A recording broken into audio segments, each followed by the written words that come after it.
Hello, and welcome to the Sister Girl Sessions podcast. My name is Niecee, And I'm Voni. and we have created this podcast as a space for us to come together and share life experiences, lessons learned, just to talk about different topics in general, all with the Gen X vibe and with a few laughs, we hope. So we appreciate you being here today. On today, we're going to be talking about letting go of perfections and embracing our flaws. So, with that, I am going to turn it over to Voni. She knows I always turn it over to her. Let's kick it off.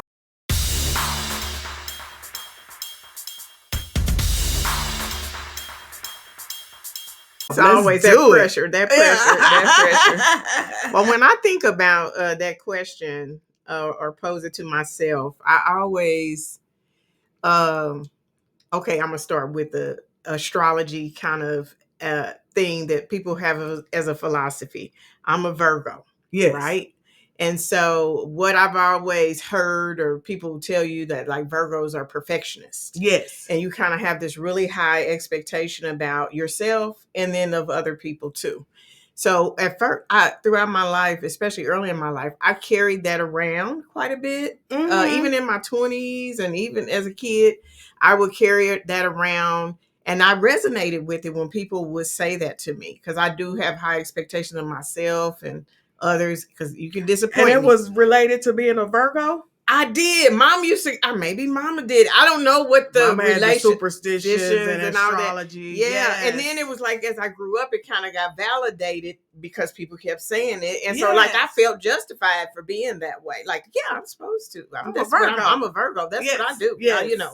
And so, but then with it comes a lot of stress and burden. Now I won't tell you that when just the concept itself, I think you go through phases in life of understanding your levels of perfection and flaws. Yes. Because it takes you a while to be able to understand your own flaws. Or even sometimes some people have to tell you a little bit about yourself too. I agree. Yeah, it's a little something you learn by people, your relationships, your friendships, and different things. So I've learned to understand why I think that way about perfectionism, even in myself or other people. And also, but with my age, I've learned to kind of find a balance. Yes. So I can't wait to get into it a little deeper, but that's what stands out to me. When why did I ever think I had to be perfect? Or it kind of, those are things that resonate with me when I hear that. And I know I carry around some expectations of myself. I think we've talked about before people's opinions of you. Yes. And people make statements about you. And even one time, even as a kid, I call myself a kid now. I was a teenager at the time. You'll remember this.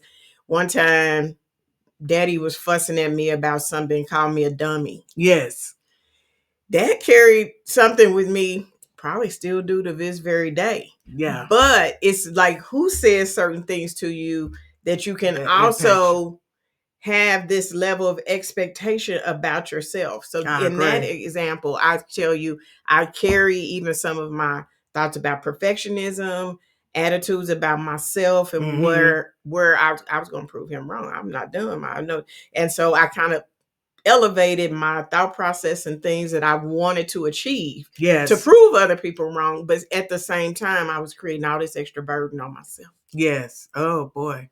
That's deep. Very, very well said too. I get it. I understand. What does it say to you? And I learned a lot. I'd have to say I learned a lot about you and your thought processes. Just through this whole process. I'd be like, for real?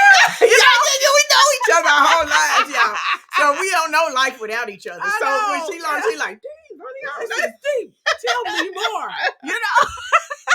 Okay. I love that. Yeah. But that's I'm going to discover new things about each other that you be thinking somebody, but you really don't know until they tell you certain things.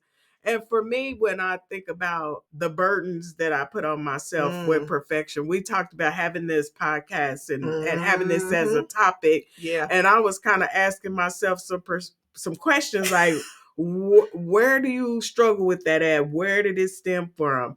And mine goes back to being a little child. Okay. And being in an environment where of poverty, but people striving to be their best selves and pull themselves up out of the situation. And I will say that what I learned in growing up is that a lot of people, even in the poverty-stricken areas, are proud or are proud people. Yes. And so they want to stand up and put their best foot forward. And then having the expectation from my parents that I carried myself a certain way. I tell y'all, when I was a little child, I was a big tomboy. Yeah, I used to run around, climb, run. I wanted to explore the world, try everything in the world. And I just wanted to go outside. I didn't care what I looked like. Did the clothes match? None of that. Were there? You wouldn't know that now. You didn't know Yes. that now. Now she got a level of perfectionism about her attire now that we're going to talk about. We're going to talk about sooner that. or later. Yeah, we're going to talk about that. But going from there, you know, I used to get chastised about that a lot. And I'd be looking at myself like, what's wrong? Where is this? You know, and then you go outside and I got teased a lot. Yeah. I got teased a lot because I didn't have a lot of the fashionable clothes or expensive clothes to wear to school and in the neighborhood and things like that. And so I used to feel like I needed to be a certain way in order to be accepted. And that started, and I used to watch. Acceptance was kind of one of the roots of your. Is that what you're saying? Yes, acceptance and fitting in. Okay. Yes, but or just the feeling of being treated differently because you didn't have certain things didn't really feel good to me on the inside. So I didn't like that. And so I had began some to of that seek. Myself.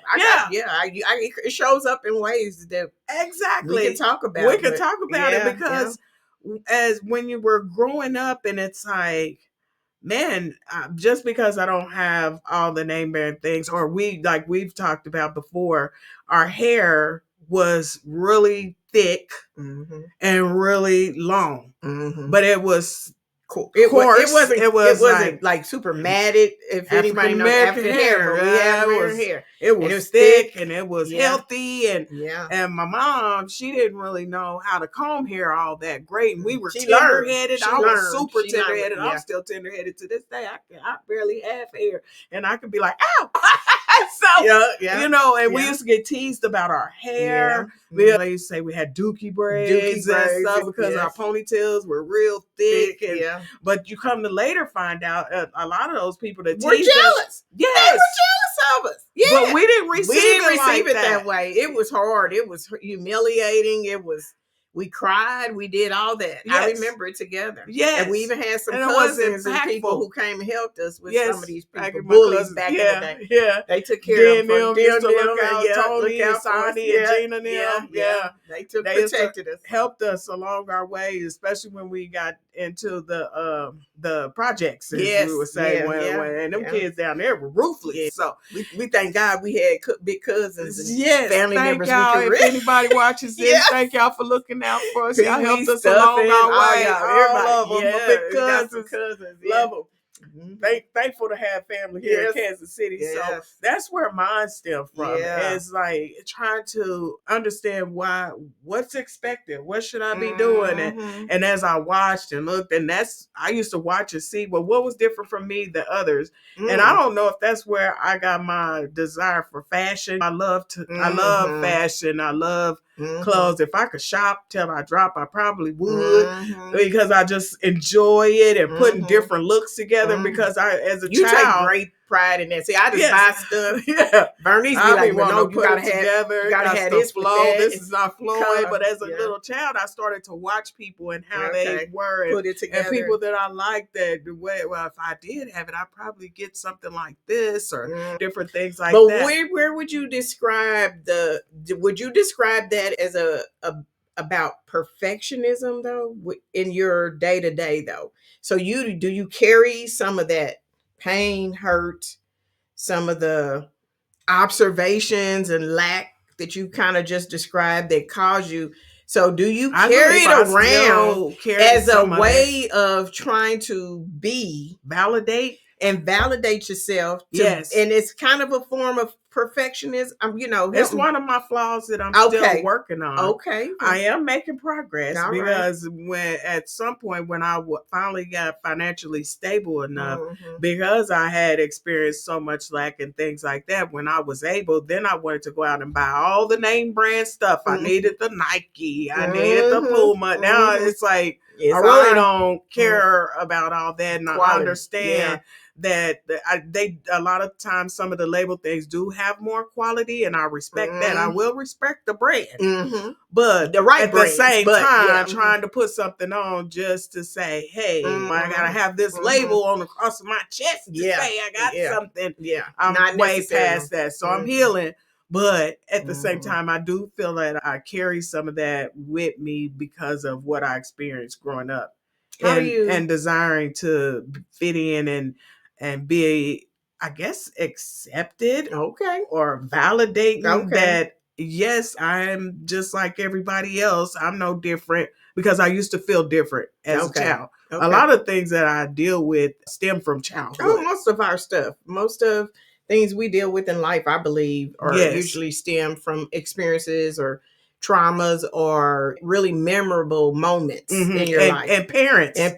Your parents. Yes. Yeah, too. I do. Because my parents, they used to get on me about keeping yourself together, keeping your hair together. Daddy used to say, your hair is your crown and glory. Women should be out here looking no kind of way with your hair undone. You better keep it together. I grew up with these things, and then when I looked out and when I wasn't up to par, I felt it. Yeah. I felt the wrath of it. So I'm like, what? A little self-conscious. Well, I think, and so it's going to be some kind of controversial, but it kind of is in the same realm. And I think it's the difference in our generations that today people are a lot more lax. So like when we were growing up, and our mothers and our parents were baby boomers. So when they would get up to go out, they would dress. I wouldn't say mama would always get dressed up, but she would get dressed. Yes. So you wasn't going outside in no bonnets. You are not going outside with no rollers in your head or any of those things. And so we grew up very much so not being able to do that. Wrinkle while your clothes all wrinkled. You need to go put an iron on that. And I'm not an iron. We're from the Stay Flow generation. Exactly. And so we grew up, mom was like, you're not going out nowhere with me looking like that. Yes. So now when we see other people in other generations who don't have those experiences or even expectations. Yes. See the difference? Yes. What I mean, that's a difference. They don't even consider that. It ain't even a thing. It's not a thing. And here I am, and I know it. I'm judging. I'm having to admit, I'm like, girl, you shouldn't have done that. Yes. I've even had people come to work or be at work wearing stuff like that. Now that's because I'm a Gen Xer. Yes, I have expectations, perspectives. I do, and I just say a leader in the company. I have expectations. Of how people show up for interviews, about how people choose to show up that day. It's a representation of yourself, but it's not. I'm not saying it's balance. Perfectionism. It's that balance of trying to say, show up the way you want the world to see you. Yeah.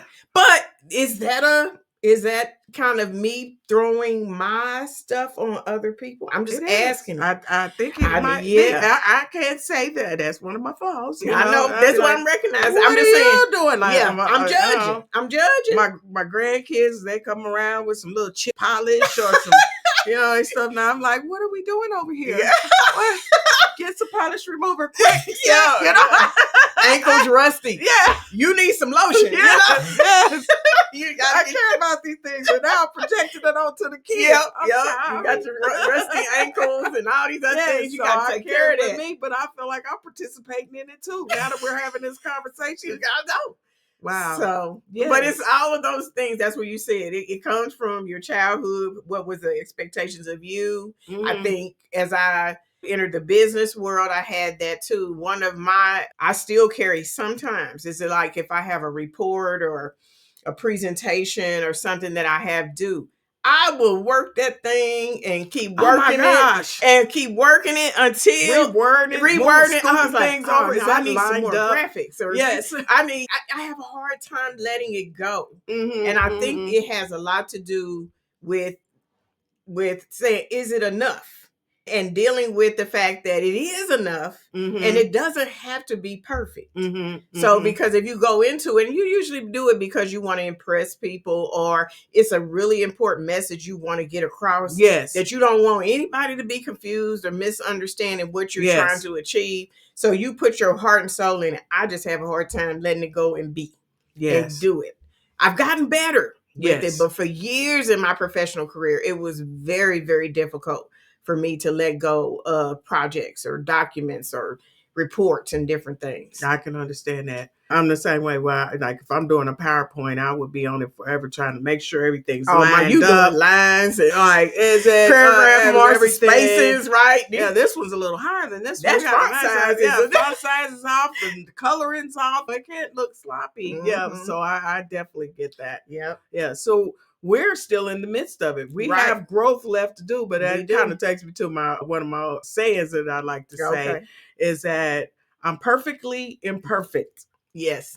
And I can never get it wrong, really. No, and it's no truly wrong. in it is life, no wrong. there is no wrong. I can never get it wrong, and I can never get it done because it's a journey. It is. It's a journey, not a destination. And that thing, me and my youngest daughter, Shayna, were having, Shayna. No, I know. But well, I have to say that. Yeah, I don't know who she is. I know who Shayna is. Shayna and I were talking the other day, and she was telling me that I was her person, and she was talking to me about how as a child I was the one person she feels safe talking to me because I was the one person in the world that didn't force her to be somebody that she wasn't. She could and be I let her express herself and dress like she wanted to. She went through the phase where she wanted to dress. She wanted to wear a cap to the back and wear little jerseys. Yeah, she looked like a little boy. She was flipping around, thugging or whatever. Like, okay, what are we doing here? All right, this is what we're going through. And then she wanted the tattoos at a young age and piercings and different things like that. And I allowed her to be who she was. I always recognized that she's not like me, but I could say parts of it is me. You just didn't get to express yours, or what? Yes. Okay. Yeah. Okay. And so at times I feel like I am kind of living vicariously through her, and she gets to do a lot of the things and express herself fully, where I missed it and kind of got a little programmed in a different direction at a young age, to where she feels free enough to express these parts of herself, and I'd be like, "Go, baby, go!" I had to live, because I don't even have she stands proudly in it. People turn around with different looks and different things she does with herself, and people turn around and look and they be intrigued, like, wow. And she stand in it so strong. And she told me that was partly because of how I raised her, and that felt really good to me. Like, even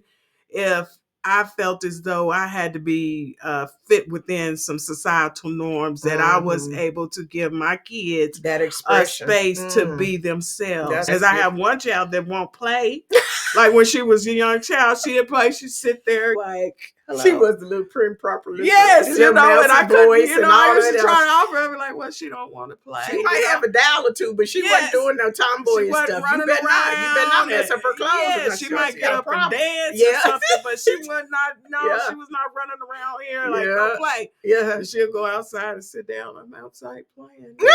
So allowing the children to be who they are. I think that's a good important thing. It's very important. You kind of get where I'm going with that, as far as allowing them to be who they want to be in life. Now, the other thing that I would say about myself and my flaws is that I know I have a tendency, I can be messy. I have, when I say messy, I call it like starting drama messy. I mean, like, my nightstand, if you catch me, I'll have a water bottle. I'll have a collection of things on my nightstand at night that have been there throughout the evening. But the good thing is that my husband, he's not. He's more OCD. And he don't like mess. More of an organized He's an organized person. Yeah. And he make baby messes. Yeah, he does. But when he sees other people's messes, he's like, no. Yeah. He's like, no, you can't do that. So he likes to go get things organized. Sometimes you got to come behind and you can't find nothing. But I have learned, though, that he'll just stand there looking at my mess like, this is ridiculous. This is not good. And you do feel judged, but at the same time, it helps me be better at cleaning up because, and see, you see the difference? Yes. Where I have like almost adopted like those expectations or things that I see myself do. I know I shouldn't be doing them. I know I should go clean up after myself. And then here comes somebody who will come behind me and say, look at that, Voni. Look at your side of the bed. Mm-hmm. And then I'll be like, oh yeah, I'm gonna get my stuff. You ain't gonna be talking about me. That's kind of how. So it's trying to find a healthy balance. It's not even that. Some of it I look at as saying I'm letting still others influence what I'm doing, but at the same time, when I'm doing it, I don't even really care. I'm not getting up right now. I'm gonna put this right here. When I get ready, I'll go clear it off and I'll get it cleaned up. Now I ain't no nasty person or nothing like that. I don't want to set that expectation. But I've noticed though that when I see him looking at it, it makes me respond. I'm gonna get my stuff up. I know I just So I'm like, okay, I know. So it's influencing. See, that's the part I'm talking about. The influence. And I think as a society, and everybody has their own perspective and how they're going to live. Some people might say, hey, I don't care what nobody say. I'm just gonna, but to live healthily in a society, I think there's a bit of give and take. So I think at some point it kind of helps bring to light, like shines a light on maybe some things that we might need to work on. And it might not be related. We can let go of perfection and be accepting of ourselves. Yeah, like that. This is a part of me I need to work on. And it's okay that I'm imperfect in that way. But if it's something that's truly impactful, I think we do have to kind of remain a little agile and be able to flex and be able to receive it. Or receive feedback. And because one of my flaws is that sometimes as when dealing with relationships, in particular my relationships with my children, and they will tell me straight out, Mom, I don't need you to be a mom right now.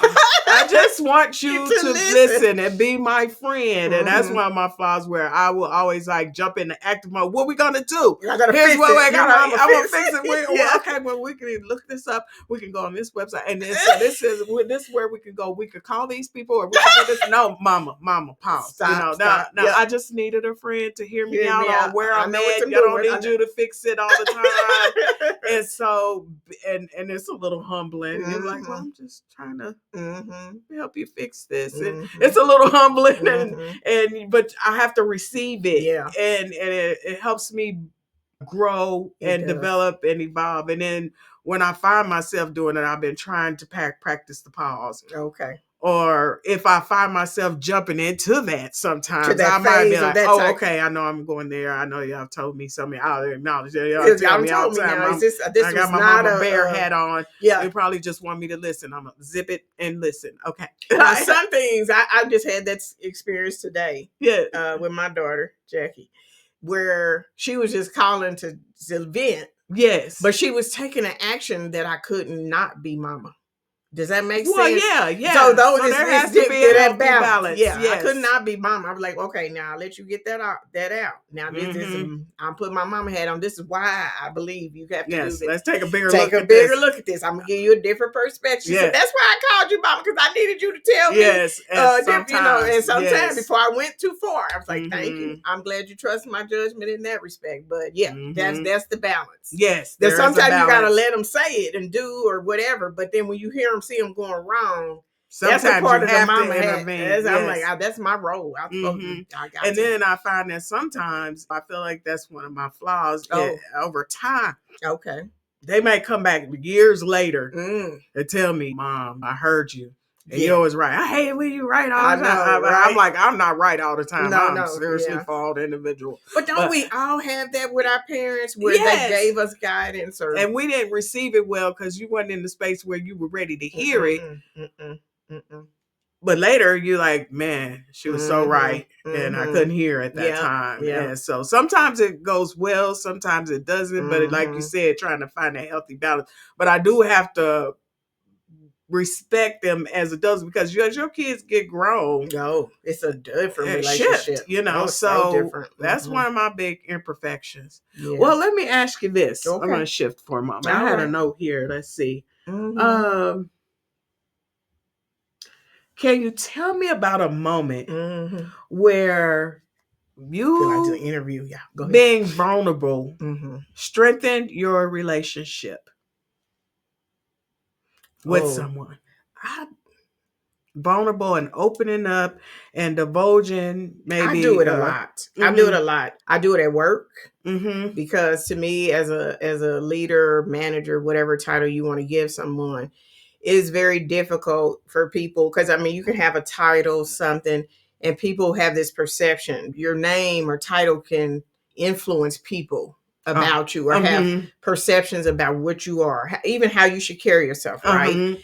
And oftentimes as a leader, though, you don't know everything, and that the people that you work with really have more insight about it.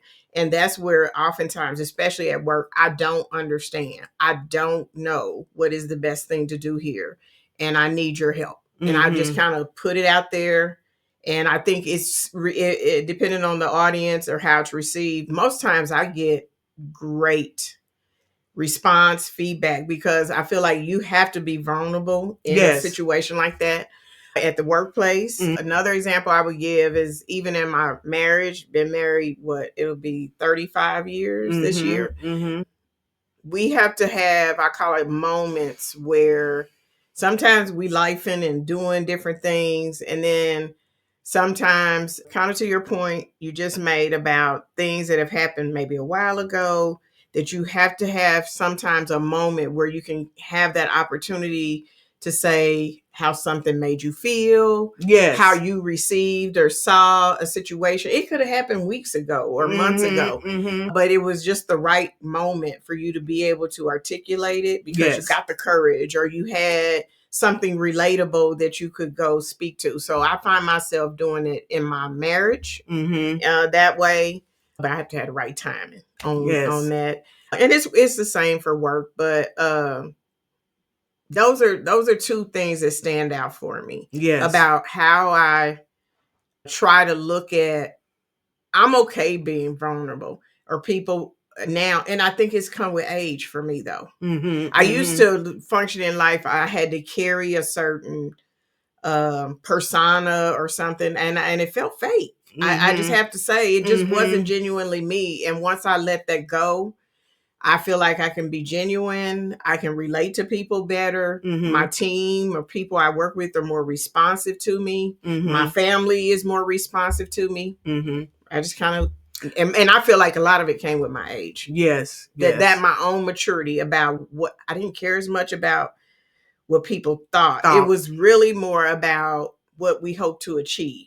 That is a good point there, because a lot of younger people struggle with that, and trying to live up to certain expectations or feeling like people think of them in a certain way, not recognizing, because when I was younger, I felt that way too. And with age, it does naturally change. Just change. You don't have those weights there. Right. You remove those barriers. So if anybody's out there listening, looking, watching anything, know that you will not always feel that way. Take confidence within yourself and know that your feelings are valid, and that you should be able to speak to it.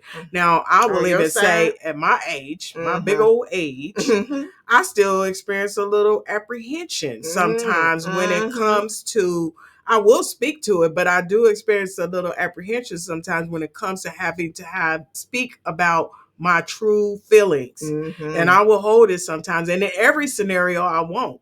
Some scenarios, you might not get a response out of me. I might just disappear on you. I'll just shut down. So it depends on how close I am to you as to if I will speak on it. But I do experience an internal angst, if that's the right word. No, I know it. I recognize it, because I've the whole life, right? I see it. And even when you don't speak it, I can see it. But no, I've seen you do other people that way. And you and I have talked about how I'm more vocal and I want to say something.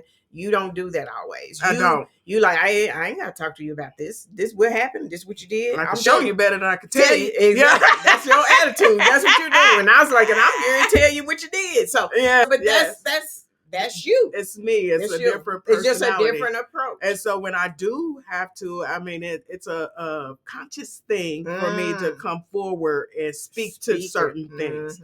I will give it a lot of thought. Just like most things, I will give a lot of thought. And before I come forward and say anything, like a vulnerable moment before that, it's just a little small thing. But one of my good friends, Kim, she's always checking on me and always like, friend, I know you're the big, and I'd say, friend, I just have to say, I appreciate you keeping me accountable.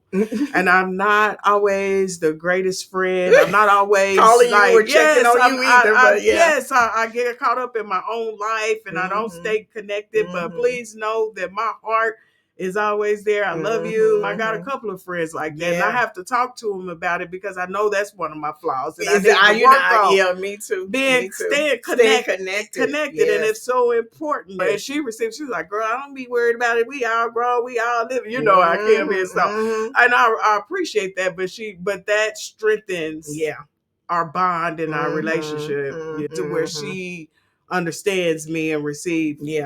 Because I can relate accepts that bit of a flaw. Because I can relate to that too. Because my friends, now when we get together, it doesn't stop, right? It's like we pick up just where we left off.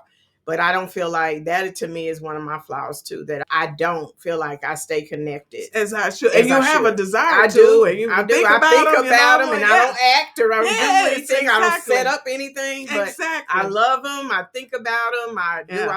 I had to have that discussion with Ebony yesterday because I hadn't talked to her in a minute and I missed her call on Christmas. That's our stepsister. That's our stepsister. Yeah, but love her pieces. You would just say, I ain't talking to you. Yeah, I know. And I can speed up said it a few times and they picked up the phone, you know, like what the heck, you know. So we had to talk about that and we received it well, but just those kind of things and being vulnerable. But when somebody receives it well and understands you, it means the world. It does cause a deeper connection with that person. You feel heard. You feel accepted, even though you know you're not perfect in this area.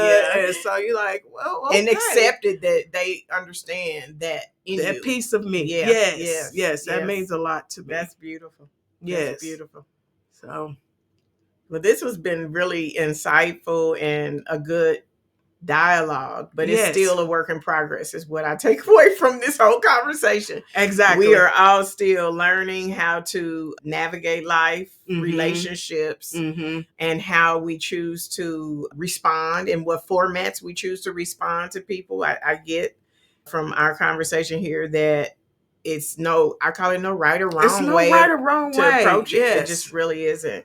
It's what you've been trained, learned, and then what you choose to do based on those influences, right? Yes. It's about choices. It is about what you choose being to do with the influences. About how you're going to show up and how you're going to be. Yeah. And accepting yourself for that. Now, one thing that I do, because I know I deal with flaws and imperfections. I mean, even when I had a lot of accident prone, I got scars all over my body. It's like, man, when I wear my little short sleeves and stuff, you'd be like, well, people be looking at my scars. My kneecaps have scars on them. Whatever. Now, one thing I do, I will tell you that I do sometimes. There's something where you're talking about self-acceptance. Sometimes I talk to myself in the mirror. You do? Yes. To motivate or to do what? Like just to love on myself. Yes. And I find that looking deeply in the mirror, like eye to eye with yourself, like I'm looking eye to eye with you right now, is really healing. It is. And you know that song with Mary J. Blige did, Good Morning Gorgeous? Yes. I love that song. But see, that to me, that is one of those songs that I can look at myself in the mirror, even if I have imperfections about any part of myself. Yes. That's one song I can look at myself and just sing that to myself to motivate. Yes. And love on ourselves. Love on yourself. Loving on ourselves. You got to love you before you can love anybody else. Yes, I've been learning that. Me too. It's more recent. I will even have to admit. It's always a work in progress because you have those moments where you're like, you ain't loving on yourself and you just got to pull yourself together. Yeah. You got to make a choice. Exactly. Be purposeful in it.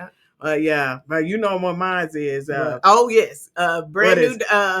It's by Bill Withers. Lovely Day. Lovely Day by Bill Withers. Bill Withers. Yes, and I think that's in the song. He may be singing to somebody else, or he might be singing to himself.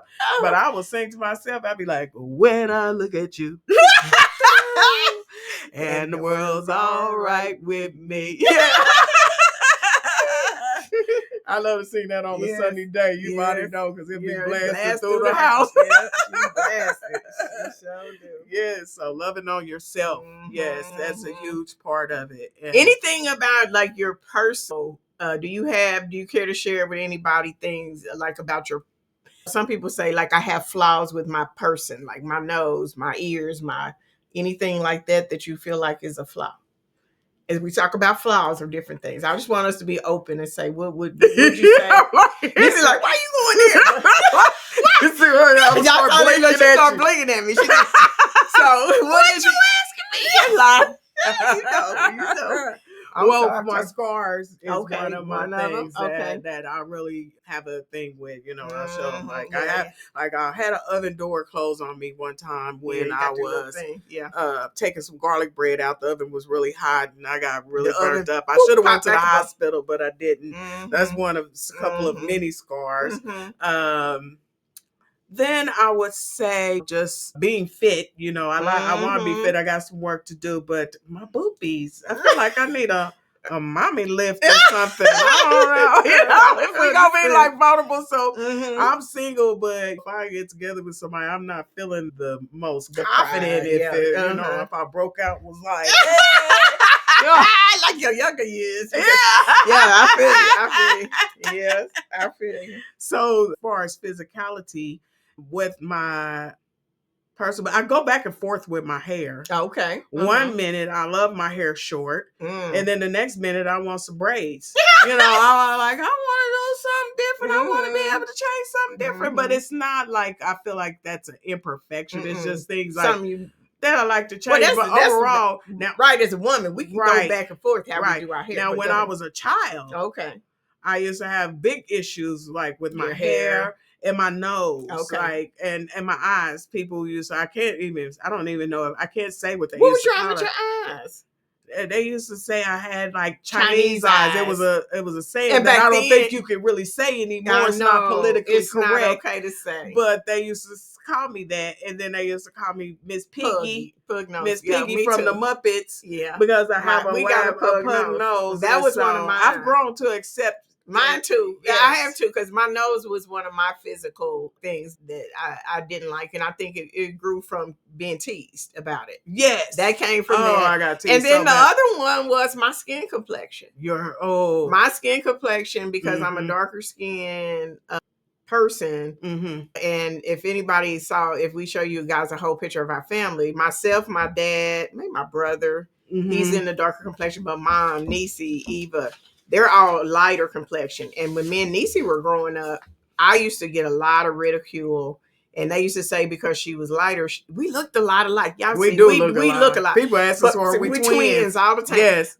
And then mama used to dress us like twins. We wore the same outfits, color clothes, maybe not the exact same outfit, but we had something similar in style that we would wear. If she had on burgundy, I had on some other burgundy, whatever the color was. But people would tease me and say things like, she's the pretty one, and it was always about my skin tone, skin complexion. But over time, now you couldn't really say that to me. I don't really trip about it. And I've always loved dark skin. You always liked it, but yes. when but that was a thing in our neighborhood. They used to talk about darker people. It was like the lighter you were, the more acceptable beautiful you were considered. And mom used to work. She worked with me on how beautiful I was, my beautiful chocolate baby, whatever she had to do to go lift me up to make me feel better. It didn't always work, but she would just kind of keep saying it and saying it. And then eventually I believed it. Until my and daughter, I grew it. She went through the same and thing. I had to do the same with my kids too. I mean, we were all darker skin. Don't let nobody tell you because you're dark. Right. You are not beautiful. You are. Right. And just gorgeous. My chocolate baby doll. Yeah. But those, it's like not a flaw. No. But it was beautiful. Something that I carried like with the perception of an imperfection or flaw that I thought I had, but it's not. But now you've embraced it. Now I've embraced it. Good. I love it. Yes. I love my skin. You are gorgeous. I wouldn't have no other way. Good morning, gorgeous. Yes. And I feel as though I'm not really like I probably could be. It depends. Beauty's in the eye of the beholder. I was gonna say I'm not like a runway model type, but I'm beautiful. I'm like, well, maybe I could run down the runway. He's like, I ain't. Wait a minute! Don't put myself down. What you doing? Yeah. All right, I'm back. Yeah. But there might be women out there that are considered in society to be more beautiful than I. But I'm not going to count myself out. I feel like I'm the bomb. I say, how am I single? Because I should be swooped up here. I got a lot to offer. You do. So, amen. Yeah. Amen. So I just wondered about personal, physical flaws. If they're not really flaws, these are just who we are. And but that's a perception that in society where people tease or do different things. That was just why I wanted to ask that. But that was a good question. I had me over here blinking. I know you was like, what you going? Where are we going with this? How honest should I be? Put it out there. This is what this is our purpose. You got to put I was ourselves honest, out there. totally honest. I appreciate it. And so celebrating, that's the last thing I did want to talk about. Okay. Celebrating who we are and where we're at in the present and be confident and moving forward boldly. Because anything that happened in the past, it's already done. It's done. You might as well accept it. You can look back there and say, "Oh wow, that was kind of jacked up." We might choose to do it different forward. Yes, that's about all you can really move do. Forward in confidence and like, okay, I'm perfectly imperfect, and show up as our best selves as much as we can to enjoy our lives and find the happiness that we're looking. Because if you close yourself off in that, when you're feeling super uncomfortable and not confident about yourself and who you are, it shows in how you show up. It shows in how you dimming your light. You come across, your light. You show it. Yes, because it's your emotion, your attitude, your thought processes. It shows up externally. Yes, it does. And your energy exudes out of your body with the funk that you're in, and everybody feeling and the lack of confidence that you're in, and all those ways. Yes, it really will. Because when I'm in a funk, everybody feel it. Yeah. Remember one time you came to talk to me like you impacting the whole house. I know what's wrong with you. Feeling you. What's going on? What's going on? You gotta talk to me. Talk to me. Let's get past this. We can't have this kind of energy up in the house. And it's a real thing that we have to be able to. And we have to be intentional. I always say too about that. Not that you got to put on a false facade when you haven't a feeling, because you need to be able to release and communicate it. But at the same time, get it out there, express it how you need to, because it's not for everybody to hear and be a part of that clarity or whatever you need to express. But what I don't like to see people do, or I don't like to do for myself, is lay in it and waddle in it and just make it a part of you. Like I can't live that way. That's the part I refuse to do. Exactly. I cannot do it. I know I probably have some opportunity to be more emotional about some of the things that I do and deal with in life. But at the same time, there's a part of me that says, but I like to carry forward. I get the experience I had there, and it was not a good or positive one, but I just choose not to live there. Yes. I choose not to live there in that misery, in that sadness, in that anger even. I don't want to be there. Because I have learned that when I used to have attitudes or hold grudges against people or things that had happened to me, I was the one miserable. That statement is so true. That what you do or feel or try to carry or put against somebody else in energy, as you said, it ends up really being a reflection on you, because you're the one feeling all this stuff. And it's that you carrying around all that sadness, anger, frustration. And then if you carry it too long, it turns into your personality. It does, and that's everybody's experience of you. I don't want that. So I might not deal with it long enough, but I certainly don't want to deal with it. We give ourselves one day. I get one day. Go waddle in it, lay in it. Maybe a day and a half. If you got is the max. If it's super yeah. But then pick yourself up and start on the journey. You might not be 100% coming out the gate, but you gotta start taking steps. Yes, get up and step up. Total agreement with that. Yes. But Niecee, we might have to wrap up here in a little bit. We don't need to wrap up. This has been great, though. I enjoy talking to you. I learn new things every time I talk to you. I know you forcing me to say and be me. Let it out. Let it out. Yes. So I'm having a good time. You want to do a recap for us? You good at recaps? Recap. I'm gonna be the recap person. The recap. Well, we talked about at start, where do our flaws and ideas about perfectionism come from?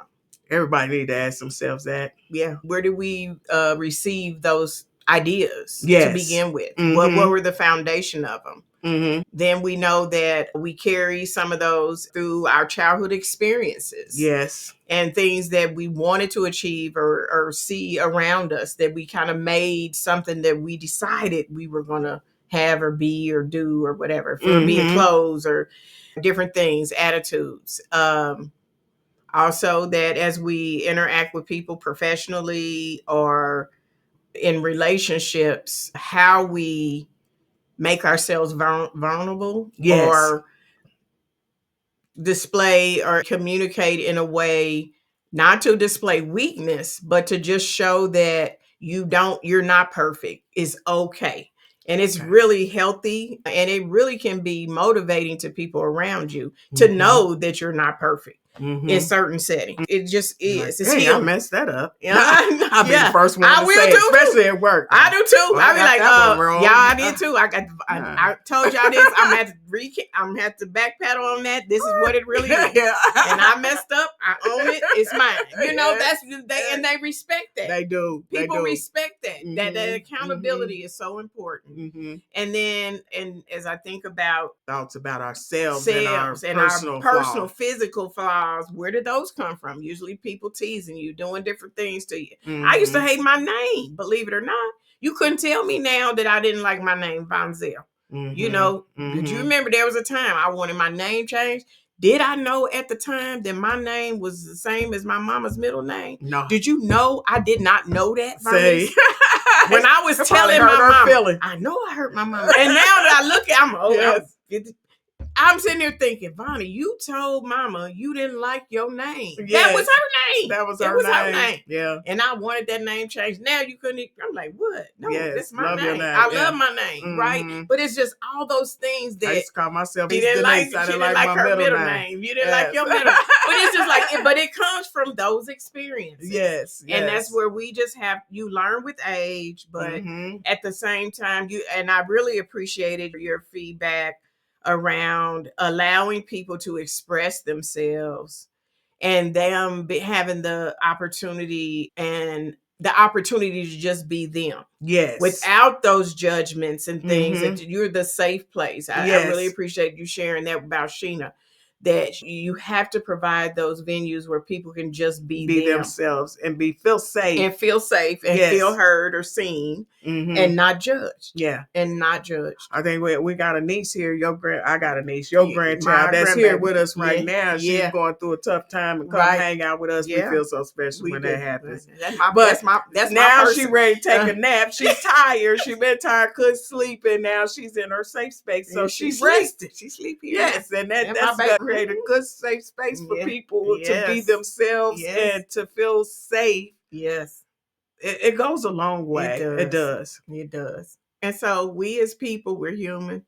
And I feel like that's our role in life, to be that for people. I do. I do too. I feel like yes. Yeah, it's part of my purpose. I know. Part of my purpose. Yes, I agree.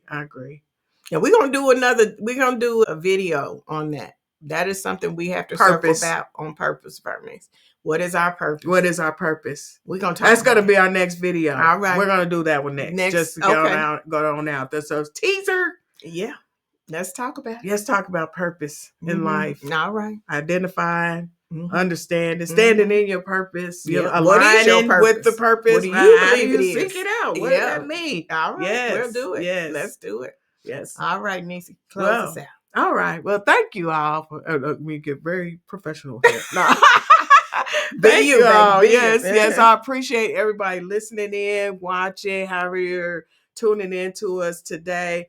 The Sister Girl Sessions, we are working to create a community. So we encourage you to leave a comment, share with us some of your flaws, share with us some of your experiences. What are your stories? How do you deal with letting go of the perception of needing to be perfect? How are you standing in your imperfect life? Everybody has some opportunities for improvement. So share with us. If this resonates with you, share with a friend. Send this on out. Let's get the Sister Girl community going. You can listen to us on all your streaming platforms, and we're also on YouTube. And if you all would like and subscribe, I would love that. Yes, Voni, like spit it out, Niecee. Yeah, I know. Thank you, Voni. And subscribe to our channel. Yes. And until next time, we ask that you go ahead and stand in your truth, be true to yourself, love on yourself, look yourself in the eyes in the mirror, smile, sing a song to yourself. Let's do it, girls. Let's do it, sisters. Let's do it. So until next time, you all stay blessed and be peaceful. Peace.